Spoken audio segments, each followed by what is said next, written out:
बच्चों, आज हम पढ़ेंगे सुवचनानि। सु माने सुंदर और वचन, वचन माने सुंदर कथन। वचनानि, आनि माने बहुत सारे, बहुवचन के लिए वचनानि का प्रयोग करते हैं। जैसे कि पठति, पठतः और पठन्ति। जो पठति है वो एक वचन, पठति पठतः, पठत है हमारा द्विवचन, और वचनानि माने पठन्ति होता है बहुवचन। तो बहुत सारे सुंदर वचन आपको यहाँ मैं बताऊंगी, इसलिए है सुवचनानि। ठीक है, अब आपका पाठ 5 सुवचनानि है और इसको हम पढ़ेंगे। क्या है इसमें? इसमें कहा है एक श्लोक, संस्कृत में श्लोक आपको बताऊंगी अर्थ, और आपको बहुत अच्छी तरह समझना है। आगे आप शब्दार्थ भी पढ़ेंगे, फिर आपको वो अपने आप लिखना होगा, हमारा गृह कार्य। ठीक है, देखिए आपका लिखा है माता शत्रु। माता तो उनकी शत्रु और पिता वैरी, और पिता भी उनका वैर दिखाने वालों में से हैं। एन बालो न पाठिता। एन माने जिन्होंने अपने बालों माने बालकों को, बच्चों को, नहीं पाठिता माने पढ़ा। कितना अच्छा है, देखिए वो माता पिता के बारे में बताया है। वो माता पिता जो बच्चों को शिक्षित नहीं करते हैं। आप सब तो शिक्षा पा रहे हैं, पर आपने उन बच्चों के बारे में भी आप भी नहीं जानते होंगे जो हमारे ग्रामीण अंचल के हैं, जिनके माता पिता उनको श्रम करने के लिए बाध्य कर देते हैं। आपने छोटे बच्चों को आते जाते स्कूल कहीं ठेला लगाते देखा होगा, किसी टेम्पू में आप बैठे होंगे तो आपने देखा होगा कोई छोटा बच्चा टेम्पू चला रहा है, जिसकी पढ़ने की उम्र है वो वाला हमारे बच्चा है ना। तो वो श्रम कराने लगते हैं। कई बच्चों का भी मन नहीं लगता तो वो पढ़ाई को छोड़ देते, पर कई माता पिता का भी इसमें दायित्व होता है। ये बहुत पहले का हमारा लिखा हुआ श्लोक है संस्कृत का। इसमें कहा गया है वो माता पिता, एन माने वो माता पिता शत्रु और वैरी के समान हैं। वैरी माने वैर रखने वाले हैं, अच्छा ना चाहते हैं बच्चों का, जिन माता पिता ने बच्चों को पढ़ने के लिए नहीं भेजा। कैसे कैसे वो अच्छे नहीं होते हैं, कैसे वो खराब कर देते हैं अपने बच्चों को। शोभते न सभा मध्य हंस मध्य वको यथा। शोभते माने जैसे शोभा नहीं देता सभा में, जैसे कि हंसों की सभा में, हंस मध्य, हंसों की सभा में हंस देखा है कभी? हंस जो है तालाब में सफ़ेद कलर का होता है और तालाब के आसपास हंस रहते हैं। उसमें बगो माने एक बगुला भी होता है। बगुला जो है वो अलग आकृति का होता है। तो कहते हैं शोभते न सभा मध्य, मतलब वो जो बच्चे पढ़ नहीं पाते हैं उसमें उनके माँ बाप का दायित्व होता है। उन्होंने उनको उचित राह नहीं दिखाई, उनको स्कूल नहीं भेजा। जबकि आजकल तो जो हमारी सरकार है वो बच्चों को आप बस जाने दीजिए तो उनकी शिक्षा भी फ्री की होती है, उनके वस्त्र फ्री के होते हैं और उनको बस्ता भी देते हैं और किताबें भी देते हैं। स्कूल में खाना भी देते हैं गरीब बच्चों को कि आप स्कूल आएँ और पढ़ें, वहीं खाएं। पर जब बच्चों को माता पिता भेजेंगे ही नहीं तो सरकार क्या करेगी? घर घर से बच्चों को कई बार ऐसे प्रोग्राम भी चलाते हैं, बच्चों को घर घर से बुलाते हैं, पर तब भी हमारे यहाँ शिक्षा का उतना अच्छा स्तर नहीं हो पाया है अभी तक। ये बहुत दुखद बात ही है। तब हमारे कोई कवि जो हैं इसमें सुवचन में हमारे पाठ में लिखा हुआ है जो हम आज पढ़ रहे हैं, कहकर गए थे कि हमको जो है पढ़ना बहुत ज़रूरी होता है, हमें अपने बालकों को ज़रूर पढ़ाना चाहिए। हम जिस स्तर का पढ़ा पाएँ, ज़रूरी नहीं है कि बहुत अच्छे स्कूल में, हर स्तर का हमारे यहाँ स्कूल है तो हम कहीं भी बच्चों को पढ़ाएँ। तो वो बड़े होके बच्चे बहुत खराब महसूस करते हैं जब हंस मध्य, जैसे हंसों का कोई सभागार है वहाँ पर वको यथा, मतलब बगुला जिस तरह से अच्छा नहीं लगता है हंसों की सभा में। शोभते न सभा मध्य हंस मध्य वको यथा। सभा मध्य किसी सभा में उसी तरह वो बालक शोभा नहीं देते, बिना पढ़े लिखे उतना अच्छा नहीं बोल पाएंगे, नहीं आचरण कर पाएंगे जितना पढ़ा लिखा व्यक्ति अलग से दिखाई देगा। तो कि हंसों की सभा में जैसे जो है वक है, वक होता है वो अलग दिखाई देगा, उसी तरह वो बालक है।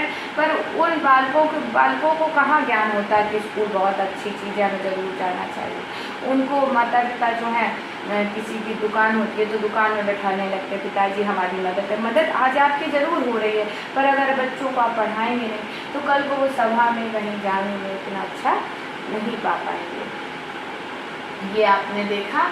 और हमारा दूसरा श्लोक है, देखिए दूसरे में आप देखेंगे, आलस्य कुता विद्या अविद्याया कुता धनम, अधनस्य कुता मित्रम अमित्रस्य कुता सुखम। कहा है आलस्य कुता विद्या। आलस्य माने ये देखिए आपका नीति का है, ये आपका नीति शतक जो भर्तृहरि का है उसमें विद्या का ये गुण बताया गया है कि पढ़ना क्यों चाहिए। आलस्य कुता विद्या, विद्या जो है लिखा रखा है, आलसी को विद्या कहा। पढ़ाई लिखाई आलसी लोग नहीं कर सकते हैं, आपको भी पता होगा। पढ़ने के लिए हमें बिल्कुल नियम पूर्वक सुबह उठना होता है, स्कूल जाके पढ़ेंगे, किताबों को जो है काम समय पर करेंगे। तो आलसी होगा, वो कहेगा नहीं हम आज काम नहीं करेंगे, अपना आज नहीं किताब पढ़ेंगे, तो वो उसको विद्या कैसे आएगी? उसको विद्या नहीं आएगी। अगर आलस किया तो विद्या नहीं, और विद्या है तो आपको आलस छोड़ना पड़ेगा। ठीक कहा ना? तो आलस्य कुता विद्या, आलसी को विद्या कहाँ आती है? नहीं पढ़ सकता आलसी व्यक्ति। और अविद्याया कुता धनम, अविद्याया कुता धनम। और अगर विद्या नहीं पढ़ेंगे नहीं आप, तो आपका धन नहीं आ सकता। क्यों नहीं आ सकता धन? क्योंकि भाई धन पाने के लिए तो हमें पढ़ना बहुत ज़रूरी है। कोई भी काम करेंगे, चाहे आप बिजनेस करें, व्यापार करें या फिर सर्विस करें, किसी में भी आपको विद्या की बहुत ज़्यादा आवश्यकता है। पढ़ने की बहुत ज़रूरी है, आपको पढ़ना चाहिए। क्योंकि आप छोटा सा व्यापार भी करेंगे, टेम्पो भी चलाएंगे तो उसमें भी तो देखेंगे 5 सवारियां हैं तो इनका कितना किराया हुआ। इसलिए विद्या के बिना तो आप कोई काम नहीं कर सकते। अधनस्य कुता मित्रम, और अगर धन ही नहीं है तो मित्र कहाँ से आएंगे? अधनस्य, धनस्य, धन से ही तो हमारे मित्र जुड़े होते हैं। ज़्यादातर मित्र जो स्वार्थी मित्र होते हैं, यहाँ सच्चे मित्र की बात शायद नहीं की है, स्वार्थी मित्र की बात कही है। जो स्वार्थ करेगा वो तो धन से ही आते हैं। चाहे हमारे पास बढ़िया सी गाड़ी हो, बढ़िया बढ़िया जो है हम होटलों में खाएं, तो वो बहुत सारे फिजूल के भी मित्र हमारे बन जाते हैं कि हाँ चलिए भाई हम भी आपके साथ ही हैं, ऐसा। और अधनस्य कुता मित्रम, और अब जब धन ही नहीं है, हमारे पास कुछ नहीं है, तो शायद ही कोई बहुत सच्चा मित्र हो वो आपके पास आ सकता है। अधनस्य कुता मित्रम। देखिए इसी तरह से जो सुदामा जी थे ना, वो कृष्ण भगवान के पास नहीं जा रहे थे कि वो इतने वैभवशाली, इतने वो अच्छे हो गए हैं, हम उनके पास जाके क्या करेंगे। और उन्होंने देखिए सुदामा जी के, वो कृष्ण जी ऐसे मित्र नहीं थे जो धन वाले हों, वो उन्होंने उनकी सच्ची मित्रता थी, तो उन्होंने मदद कर दी थी, है ना, सुदामा जी की। अमित्रस्य कुतः सुखम, और जब मित्र नहीं होगा तो मित्र हमारा बहुत ज़रूरी है। एक अच्छा मित्र जो है हमारे भाई बहन से भी ज़्यादा हमको ज्ञान दे सकता, किसी भी बात पे में बताएगा कि नहीं बेटा हम पढ़ रहे हैं, ऐसे मित्र आप भी पढ़ो, आप भी ऐसा करो, इसमें ये फॉर्म निकला है, इसमें वो है। किसी भी तरह का आपको ज्ञान अच्छा मित्र देगा। ठीक है ना? क्या हमें करना चाहिए और क्या नहीं करना चाहिए। अब आपको समझ में आया पूरा? आलस्य कुतः विद्या, मतलब आलसी को विद्या कहाँ, कुतः माने कहाँ, कहाँ मतलब नहीं, आलसी के पास विद्या नहीं। अविद्याया कुतः धनम, और अगर विद्या नहीं है तो धन कहाँ होगा। और अधनस्य कुतः मित्रम, और अगर धन नहीं है तो मित्र कहाँ है, मित्र नहीं मिलेंगे अच्छे। अमित्रस्य कुतः सुखम, और अगर मित्र नहीं है तो सुख नहीं है। फिर मन की बात किससे कहेंगे? ज़्यादातर मन की बात हम लोग एक अच्छे मित्र से ही तो कहते हैं, है ना। भाई बहन से कहेंगे, भाई बहन और मित्र में बहुत अंतर होता है, तो मम्मी पापा से जाके कहते हैं। पर जो हमारा अच्छा मित्र होता है वो हमें बात सुनेगा भी, हमारे सुख दुख का साथी भी होता है। ठीक है, ये वाला कंप्लीट हो गया। चलिए अब तीसरा पढ़ेंगे हम लोग। तीसरे में है चंदनम शीतलम लोके चंदनाद अपि चंद्रमा। चंदनम शीतलम लोके, इसमें सीधा सीधा अर्थ है चंदनम माने चंदन, शीतलम माने शीतलता प्रदान करता है लोके। लोके माने संसार में, इसका अर्थ लोके से करेंगे।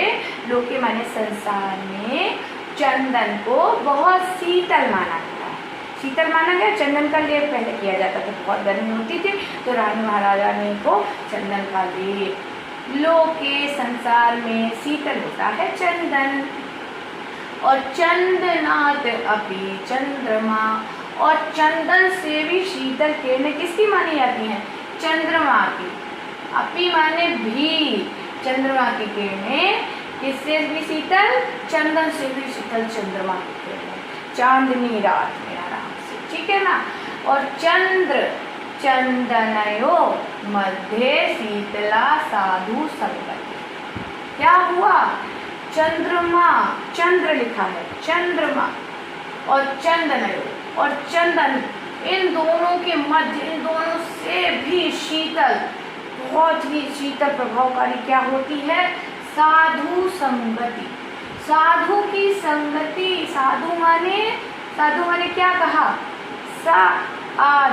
जिसे कुछ नहीं चाहिए, साधु, सात्विक प्रवृत्ति से युक्त होता है वो साधु।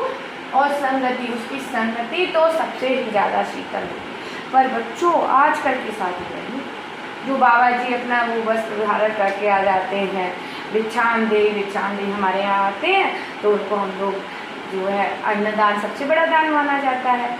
आप भी करिएगा। तो आटा और चावल लेके जाते हैं, नहीं बिटिया दक्षिणा दो, अब दक्षिणा से तुम उसको किस जगह खर्च करोगे मुझे क्या पता, तो वो तो मैं नहीं पसंद करती हूँ देना। मैं कहा नहीं, आप अन्नदान लीजिए, मुझसे दाल लीजिए, चावल लीजिए, आटा रखिए, आप भोजन करिए, भोजन कर लीजिए मेरे घर। नहीं, पैसे दो, हम जा रहे हैं पता नहीं कहाँ तीर्थ करने, वहाँ के लिए। क्या भी ऐसा होता होगा, पर ऐसा वो साधु नहीं। साधु ये होते थे प्राचीन काल में, जो गुरुकुल में रहते थे, गुरु लोग होते थे, वो और हवन पूजन करते थे, सबकी अच्छाई के लिए प्रार्थना करते थे। वो कहते थे सर्वे भवन्तु सुखिनः, सभी सुखी हों, सर्वे सन्तु निरामया, सभी आराम से रहें। और साधु संगति होती है वो। तो कहा कि चंदन भी शीतल नहीं होता। इसमें मेन चीज़ मुख्यतः साधु की संगति के ऊपर प्रकाश डाला गया है कि वास्तव में साधु लोग क्या होते हैं, जो अपने लिए नहीं जीते हैं, वो लोगों के कल्याण के लिए, लोगों संगति, उनकी गति, उनके साथ हम जाएं। कैसे जाएंगे? चंदनम शीतलम लोके। चंदनम माने चंदन, जगत में शीतल बोला जाता है। और चंदनाद अपि चंद्रमा, और चंद्रमा की किरणें तो चंदन से भी अधिक शीतल है। और चंद्र चंदनयो, और इन दोनों में, चंद्रमा में और चंद्रमा और चंदनयो, चंदन जो घिसके चंदन लगाते हैं तिलक, वो उन दोनों कोई भी शीतलता कुछ नहीं है। अगर साधु की संगति हमको मिल जाए, साधु रूप, वो सचमुच का साधु हो।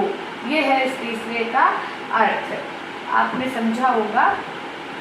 बच्चों, मैं यहाँ पढ़ा रही हूँ, वास्तव में आप सबकी कमी मुझे बहुत अखर रही है।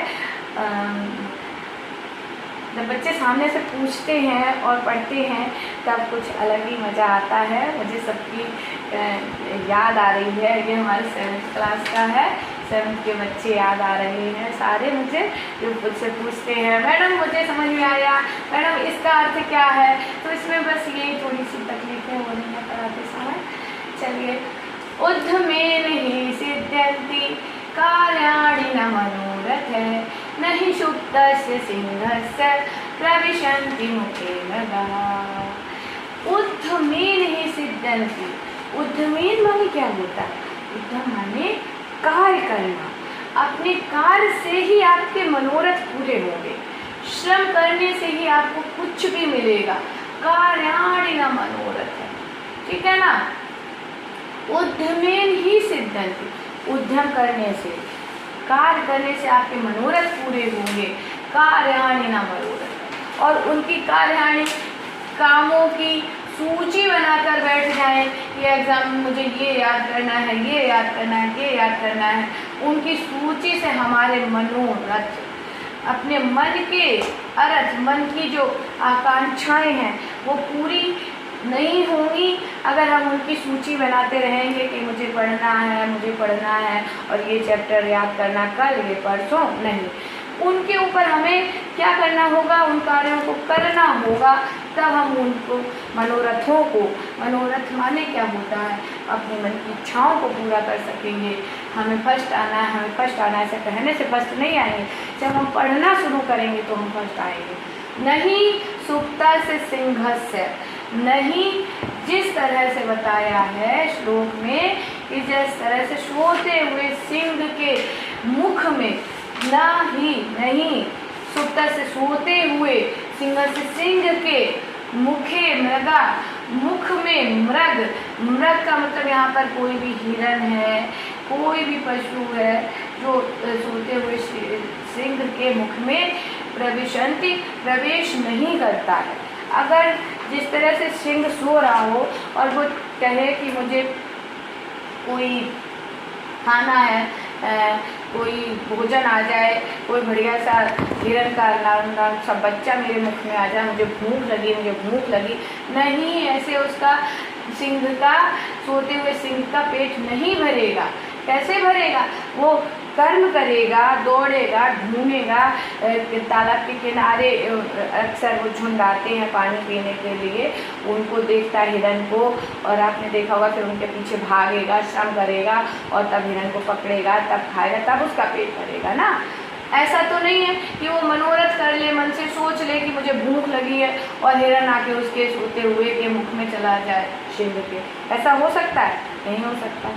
सोते हुए सिंह के मुख में तो प्रवेश नहीं करेंगे। ठीक है, आपको समझ में आया? हम सबको भी ये श्लोक हमें बताता है, हमको अपने मनोरथ कैसे पूरे करने होंगे, हमको भी पढ़ना होगा। और उसकी एक हम लोग सब लोग बिना टाइम टेबल के पढ़ना शुरू कर देते हैं। शुरू से ही एक रूपरेखा बनानी होगी कि सुबह उठ के ये पढ़ेंगे, स्कूल जाकर आएंगे तब ये सब्जेक्ट पढ़ लेंगे, इस समय ये पढ़ेंगे। बहुत रूपरेखा के साथ, बहुत तैयारी के साथ कोई बच्चा जो है वो प्रथम आता है, अन्य बच्चों से अलग इसीलिए होता है। पढ़ते तो सारे ही बच्चे, लेकिन जो हमारा उसमें श्रम होगा वो हमें दिखेगा जब हमारे मनोरथ पूरे होंगे। सोचने से मनोरथ कभी पूरे नहीं होते, उसके लिए हमको कार्य करना होगा, कार्यरत होना होगा, तब हमारे मनोरथ पूरे होंगे। एक प्रश्न 4 हो गया। और इसका उदाहरण भी आपको दिया था ना श्लोक का, कि किस तरह से, जैसे सोता हुआ कोई सिंह है, उसके मुख में मृग ऐसे प्रवेश नहीं कर सकता। उसने सोच लिया मुझे भूख लग रही और वो आ जाए, नहीं, उसको उठना पड़ेगा, काम करना पड़ेगा। सोते हुए सिंह क्या, हम और आप ही ले लीजिए। हम और आप अगर सोच लें कि मुझे आज रोटी खानी है, सब्जी खानी है, तो रोटी और सब्जी ऐसे तो मुख में नहीं आ जाएगी। क्या करेंगे? सबसे पहले मम्मी खाना तो मम्मी ही शुरुआत कर दें, आटा मारे, सब्जी काटे, बनाए, मतलब प्रक्रिया एक होती है ना, वो मतलब है। चलिए आगे आप पढ़ेंगे 5वां वाला। आप देखिए 5वां वाला श्लोक, ये 4 आपके कंप्लीट हो गए। 5वां आपसे कहा संस्कृत जो है, संस्कृत हमारी संस्कृति है, हमको जीने का तरीका सिखाती है। एक एक श्लोक को आपने पढ़ लिया और उसको अगर जीवन में धारण कर लिया तो आप बहुत अच्छे बच्चे बनेंगे। निश्चित ही आप बहुत कुछ सीखेंगे हमारी संस्कृत से।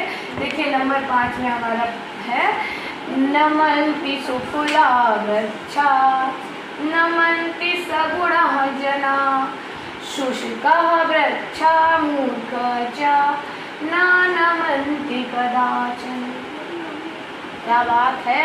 नमन्ति, जनः, जना से निकालेंगे, जनः माने लोग, जो लोग नमन्ति सुफला वृक्षा, जो लोग नमन झुक कर करते हैं। कोई बड़ा आ जाए, किसी को भी नमस्ते चाचा जी, नमस्ते मामा जी, जो झुककर नमस्कार करते हैं, नमन्ति सुफला वृक्षा, वो निश्चित ही रूप से, सुफल माने फलों से लदे हुए वृक्षों के समान, नमन्ति सगुणा जना, जैसे फल से लदे हुए जो वृक्ष होते हैं उन वृक्षों को आप देखेंगे जिस पर बहुत सारे आम आ गए हों। अभी तो गर्मियाँ हैं ना, आम के वृक्ष कहीं देखने को मिल जाएंगे आपको। और क्या अपने यहाँ सेब के तो इतने नहीं होते हैं, वो तो पहाड़ों पे ज़्यादा होते हैं। नमन्ते सुफला वृक्षा, वो नम्र स्वभाव के खुद ही हो जाते हैं, झुके हुए दिखेंगे। और हम जितना झुककर नमस्ते करेंगे किसी से, कोई भी बड़े से, जैसे मुझे ले लीजिए, मैं स्कूल जाती हूँ, मुझसे जो भी बड़े टीचर हैं, नमस्ते सर, नमस्ते सर, थोड़ा सा झुकने में हमारा विनम्र भाव दिखाई देता है, हमारी नम्रता दिखाई देती है उसमें। तो वहीं पर मूर्ख जन क्या कर लेंगे बताइए, ये सगुणा जना, सगुणा, इनसे उनके गुण दिखाई देते हैं। उन लोगों के ये सगुणा जना के काम है जो सज्जन गुण है। और उसी जगह मूर्ख लोग क्या करेंगे, वो कदाचन नमन्ति, वो और मूर्ख ना कभी भी कदाचन ऐसे नमस्ते नहीं करेगा। अगर उसको पता है कि मेरा अधिकारी निकल रहा है, कहीं कार्य कर रहा है, तो नमस्ते भी वो कैसे करेगा, नमस्ते सर, मतलब अपना वो दिखाएंगे। क्या दिखाएंगे, शुष्क है वो, शुष्क माने सूखे हुए पेड़ की तरह है। सूखा हुआ पेड़ है, उसमें डाली है, कोई पेड़ है, अब डाली पत्ते निकल रहे हैं, अकेले वो पेड़ खड़ा, तो वो रूखड़ ही तो खड़ा रहता है, रूठा रूठा सा। ऐसे ही रूखड़ लोग होते हैं, रूठे रूठे से, नमस्ते सर, नमस्ते मैडम, उनके अंदर कोई विनम्र भाव ही नहीं होता। और जो विनम्र भाव होता है वो सगुणा जना होते हैं। और वो नमन्ति कैसे करते हैं, वो फल वाले वृक्षों की तरह नमस्कार करते हैं। फल वाले वृक्ष हमेशा थोड़े से झुके रहते हैं, हवा चलती है आराम से, ऊपर से उसके पेड़ के नीचे कोई आ जाता है तो आराम से पका हुआ फल भी से टपका देते हैं हवा में, लोग भाई आम के पेड़ के नीचे आए हो, आ जाओ थोड़ा सा आम खा लो हमारा, है ना। यही हुआ है जना सगुणा नमन्ति, माने नमस्कार। सगुण लोग कैसे नमस्कार करेंगे, नमन्ति सुफला वृक्षा, सुफला वृक्षा माने फल वाले वृक्षों की तरह थोड़ा सा झुक के, थोड़ा सा नम्रता से। और उसी की तरह मूर्खाचन नमन्ति कदाचन, मूर्ख तो नमन्ति कदाचन करेंगे नहीं, और अगर करेंगे भी तो वृक्षा शुष्का, शुष्क वृक्ष की तरह। नमस्ते सर, मैडम निकल रही हैं, मैडम ने देख लिया तो शुष्क मूर्ख जन, नमस्ते मैडम, नम्रता है नहीं, आँखों को थोड़ा झुका के हृदय से, मैंने आपको बोला था हृदय से नमन नहीं करेंगे, कभी नहीं करेंगे ऐसे। आप इसका अर्थ समझें, और अर्थ समझे नहीं, हमारी संस्कृत में जो श्लोक हैं उनको अपने जीवन में धारण करें। आज ये श्लोक आपने यदि पढ़ा तो आप क्या करेंगे, ये आम क्यों बना दिया, आम का वृक्ष बता रही हूँ मैं, आम का वृक्ष जैसे देखने को मिल जाएगा, जाकर देखिएगा आप लोग, ठीक है ना। चलिए आप क्या करेंगे, आज से नमस्ते पापा नहीं करेंगे, नमस्ते पिताजी, नमस्ते माता जी। जो लड़कियां हैं भाई नमस्ते ही करते हैं हमारी भारतीय संस्कृति में, और जो बच्चे हैं बेटे वो प्रणाम जब करते समय तो उनका खुद ही से झुक जाता। पर लड़कियां जो है उनको सीखना है कि नमस्ते मम्मी नहीं कहना, नमस्ते मम्मी, ठीक है। चलिए अब हम क्या करेंगे, अगला पढ़ेंगे। अगला ये मैंने आपको क्लास में बहुत अच्छी तरह से पढ़ाया है, सारे बच्चों ने याद भी किया था, मैंने सबको याद कराया था, और लिखने में थोड़ी थोड़ी गलती हुई थी इसमें, ठीक है ना। चलिए अब इसको गाएंगे। शैले शैले नामाडिक्यं मौक्तिकं न गजे गजे, साधवान ही सर्वत्र चंदनम न बने बने। कहा शैले शैले हर पहाड़ पर माणिक्य चमकती हुई चीज मोती नहीं होता, माणिक्य माने मणि नहीं होती, और मौक्तिकम न गजे गजे, मौक्तिकम मोती हर गज के मस्तक पर नहीं होता। कुछ गज ऐसे होते हैं ना, हाथी अरावत हाथी है, उसके मस्तक पर ही ऐसी मणि है, मौक्तिक है ऐसी, जो बहुत सुगंधित मणि होती है। और साधवा नहीं शरबत, और साधु लोग हर जगह पे नहीं होते, सज्जन वो वाले साधु तो हर जगह मिल जाएंगे। आज खिचड़ी का दिन है बिटिया, हाँ, और क्या बोलते हैं, अमावस है, पूनो है, जो कुछ भी होता है सब इन्हीं साधुओं के लिए होता है। इनके पास वैसा लेके जाओ राशन, वो नहीं चाहिए बिटिया दक्षिणा दे दो, बिटिया दक्षिणा का पता नहीं क्या करेंगे। उसका जो है सदुपयोग भी होगा या दुरुपयोग होगा, मैं तो उसमें नहीं हूँ, नहीं देना चाहती हूँ, मैं अन्नदान देती हूँ। तो आपने देखा, और वो सर्वत्र नहीं, हर जगह नहीं होते। सर्वत्र माने हर जगह, साधवा माने साधु हर जगह नहीं होते।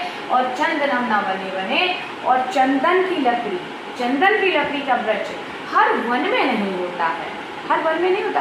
बहुत ही अच्छी क्वालिटी की चीज़ें ये बताई, कहा कि हर जगह नहीं होते। जैसे हर शहर पर, पहाड़ पर माणिक के माने मोती नहीं होते, माणिक के माने मोती। मैंने आपको क्या बताया था, चले मतलब जब लक्ष्मण जी मूर्छित हो गए थे तो हनुमान जी वो लेने गए थे ना पहाड़ पर, कौन सा पर्वत था, सुमेरु पर्वत था, उस पर लेने गए थे संजीवनी बूटी। तो वो कुछ बूटियाँ चमकती हैं, वो माणिक के बोला जाता है ना। तो उनको वहाँ पर सभी जगह शाइनिंग चमक दिखाई दी। अब उनको वो समझ में नहीं आई कि इसमें संजीवनी कौन सी है जिससे वो जिंदा कर सकते हैं अपने जो है उनको, लक्ष्मण जी को। तो वो पूरा शैली उठा के ले आए थे और बाद में जाके वहाँ पर रख आए थे। आपको एक मज़ेदार किस्सा और इसका सुना देती हूँ मैं, शैले शैले न माणिक्य। इसका एक मज़ेदार किस्सा है कि वो जो वहाँ पर जो संजीवनी बूटी बनी हुई थी वो किसकी बनी थी, वो लक्ष्मण जी ने जब बहुत प्यार से सबरी माँ थी, सबरी जो इंतजार कर रही थी राम का, तो राम जी आए थे तो उसने बेर चक के खिलाए थे। इतने प्रेम की भूखी हो गई वो कि उसे कुछ याद ही नहीं रहा। शायद इस वृत्तांत से आपका वीडियो भी ज़्यादा ही बड़ा हो रहा है बच्चों, पर मुझे कुछ याद आता है तो आपको पता है, आपकी प्रियंका मैम एक्स्ट्रा जानकारी आपको दे देती हैं। तो उसी तरह से आपको बताऊं कि जो बेर फेंका था लक्ष्मण जी ने कि अरे ये कहाँ बिल्ली, ये जूठा बेर मुझे खिला रही है, अरे भैया कैसे ये खाए जा रहे हैं, और उन्होंने वो बेर उठा के बहुत ऐसे फेंक दिया था, निरादर किया था एक प्रेम का।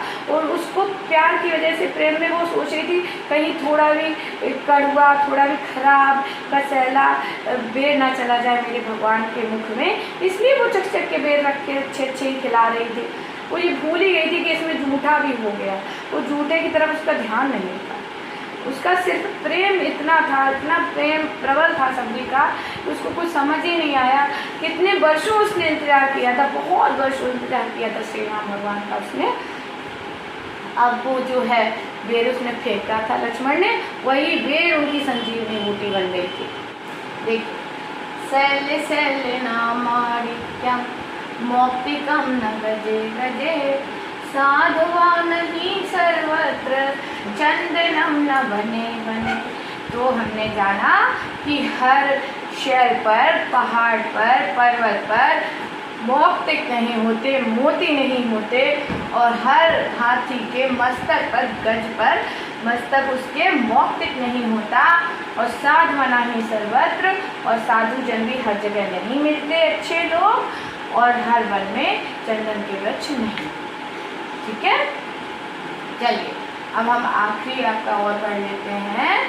देखिए इसमें है नरस्याभरणं रूपं रूपस्याभरणं गुणः गुणस्याभरणं ज्ञानं ज्ञानस्याभरणं क्षमा। कहा कि मनुष्य का आभूषण रूप होता है। नरस्याभरणम, भरण आभरण, आभरण माने उसका आभूषण, नर का रूप होता है, और रूप का आभूषण गुण होता है। कोई कितना भी रूपवान हो और अगर उसके अंदर कोई गुण नहीं है तो लोग उसे अधिक दिनों तक पसंद नहीं करेंगे। रूप कितना चलता है, गुण तो हमेशा के लिए होता है। और गुणस्याभरणम ज्ञानम, गुणों का आभूषण क्या है, ज्ञान। गुण कैसे हो, गुण कैसे बढ़ते हैं, ज्ञान से। और ज्ञानस्याभरणम क्षमा, और ज्ञान का आभूषण क्षमा होती है। ज्ञानी वही है जिसे क्षमा करना आता है, क्षमादान से वो ज्ञान का आभूषण है ना बच्चों। अब हमने कहा मनुष्य का आभूषण रूप होता है, रूप का आभूषण गुण होता है, और गुणों का आभूषण ज्ञान है, और ज्ञान का आभूषण क्षमा करना है। इसमें लिखा भी है। अब हम इसको पढ़ेंगे और फिर नंबर 1 से फिर से पढ़ेंगे। आप भी पढ़ें और समझने की कोशिश करें। बाय।